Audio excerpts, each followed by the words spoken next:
The Tale of Peter Rabbit by Beatrix Potter. Once upon a time, there were 4 little rabbits, and their names were Flopsy, Mopsy, Cottontail, and Peter. They lived with their mother in a sandbank underneath the root of a very big fir tree.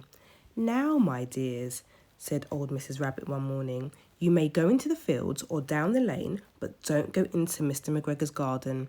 Your father had an accident there, and he was put in a pie by Mrs. McGregor. Now run along and don't get into any mischief. I'm going out." Then old Mrs. Rabbit took a basket and her umbrella and went through the woods to the baker's.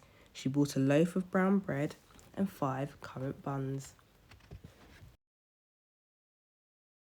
Flopsy, Mopsy, and Cottontail, who were good little bunnies, went down the lane to gather blackberries. But Peter, who was very naughty, ran straight away to Mr. McGregor's garden and squeezed under the gate. First he ate some lettuces, and then some French beans, and then he ate some radishes. And then, feeling rather sick, he went to look for some parsley. But round the end of the cucumber frame, whom should he meet but Mr. McGregor? Mr. McGregor was on his hands and knees planting out young cabbages, but he jumped up and ran after Peter, waving a rake and calling out, "Stop! Thief!" Peter was most dreadfully frightened.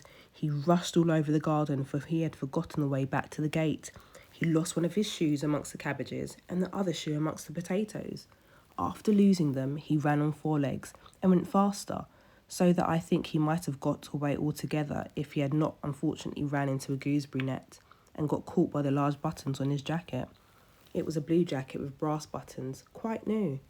Peter gave himself up for lost and shed a big tear, but his sobs were overheard by some friendly sparrows, who flew to him in great excitement and implored him to exert himself.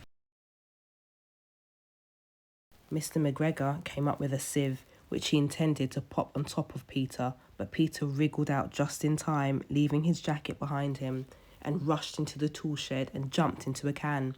It would have been a beautiful thing to hide in if it had not had so much water in it. Mr. McGregor was quite sure that Peter was somewhere in the tool shed, perhaps hidden underneath a flower pot. He began to turn them over carefully, looking under each. Presently Peter sneezed. "Kerchoo!" Mr. McGregor was after him in no time. He tried to put his foot upon Peter, who jumped out of a window, upsetting 3 plants. The window was too small for Mr. McGregor, and he was tired of running after Peter, so he went back to his work. Peter sat down to rest. He was out of breath and trembling with fright. He had not the least idea which way to go, and he was also very damp and sitting in that can. After a time he began to wander about, going lippity-lippity, not very fast, and looking all around. He found a door in the wall, but it was locked, and there was no room for a fat little rabbit to squeeze underneath. An old mouse was running in and out over the stone doorstep, carrying peas and beans to her family in the wood. Peter asked her the way to the gate, but she had such a large pea in her mouth that she couldn't answer. She only shook her head at him.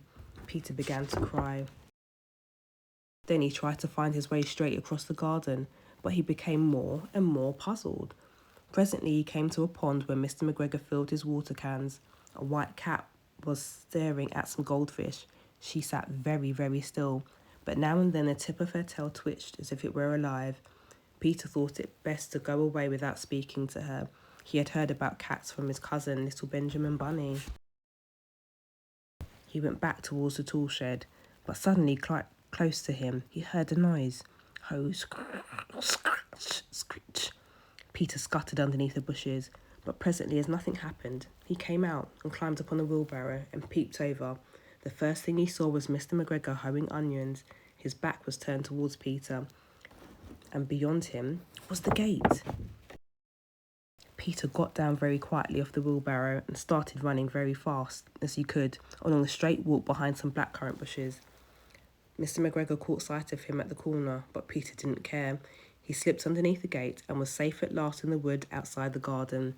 Mr. McGregor hung up the little jacket and the shoes for a scarecrow to frighten off the blackbirds.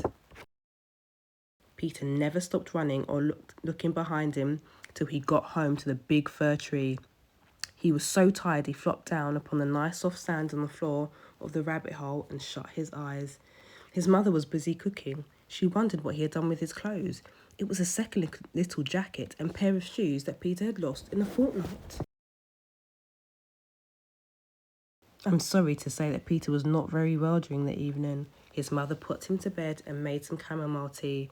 She gave a dose of it to Peter, 1 tablespoonful to be taken at bedtime. But Flopsy, Mopsy and Cottontail had bread and milk and blackberries for supper. The end.